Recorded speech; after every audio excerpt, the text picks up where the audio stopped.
Attention today, a Bloomberg survey showing a four-way tie for first place in Iowa between Herman Cain, Newt Gingrich, Mitt Romney, and Ron Paul, all within the statistical margin of error.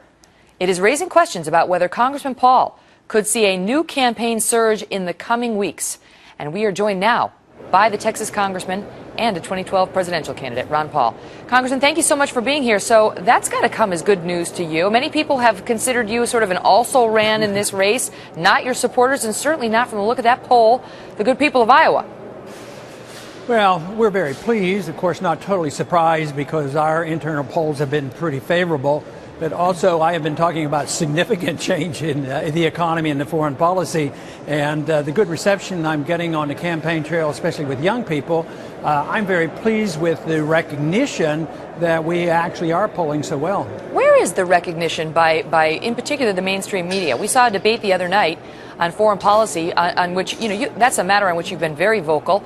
And yet, despite polls showing you creeping up in the polls and with the American voters, you get 89 seconds in that debate. 89.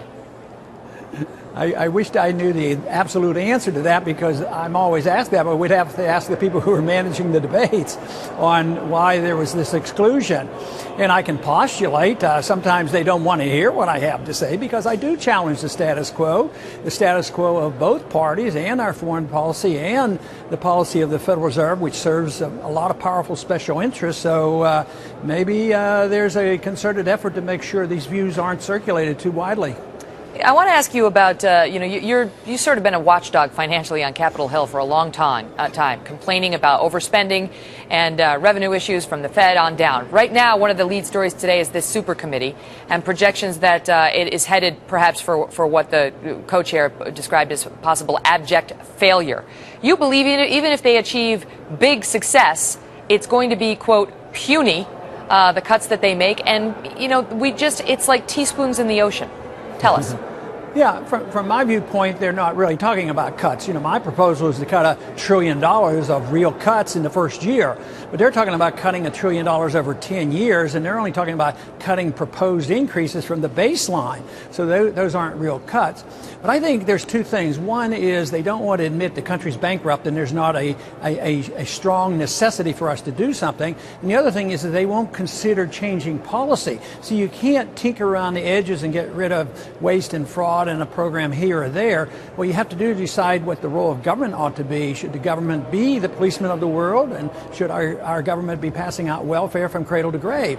And I don't think we can afford it, and I don't think that's what it was designed for. But the country, basically a lot of people still, as well as the politicians here, they're in denial. They don't realize we're technically bankrupt. We're insolvent. We can't pay the bills. The only thing that keeps us going is this illusion that our dollars will last forever and all we have to do is create new money, pay the bills, and bail out Europe and everybody else.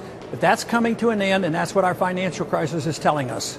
You know who's not bankrupt is former House Speaker and now Minority Leader Nancy Pelosi. She and her husband worth tens of millions of dollars.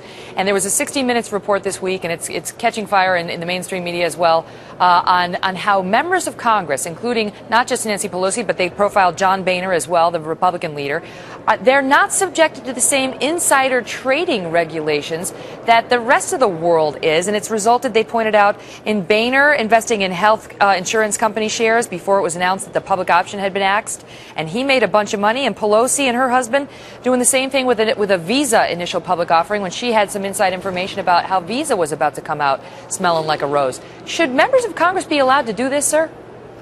Well, they shouldn't do it, obviously, because it's unethical. But I'm not positive that the members of Congress aren't under the laws. If you commit fraud and inside trading, I can't see where in the law it's written, except for congressmen. Maybe the enforcement there's an exception in there, but it's wrong. And the real correction for this is having only ethical people in government rather than those that go with the whims of the lobbyists. But when you enrich yourself by a position in government, that's pretty bad. And obviously the people have a right to know about it, and they have a right to react to it. And if they're breaking the law, they should be punished. Ron Paul, always a pleasure speaking with you, sir. Thanks for being here. Thank you, Megan.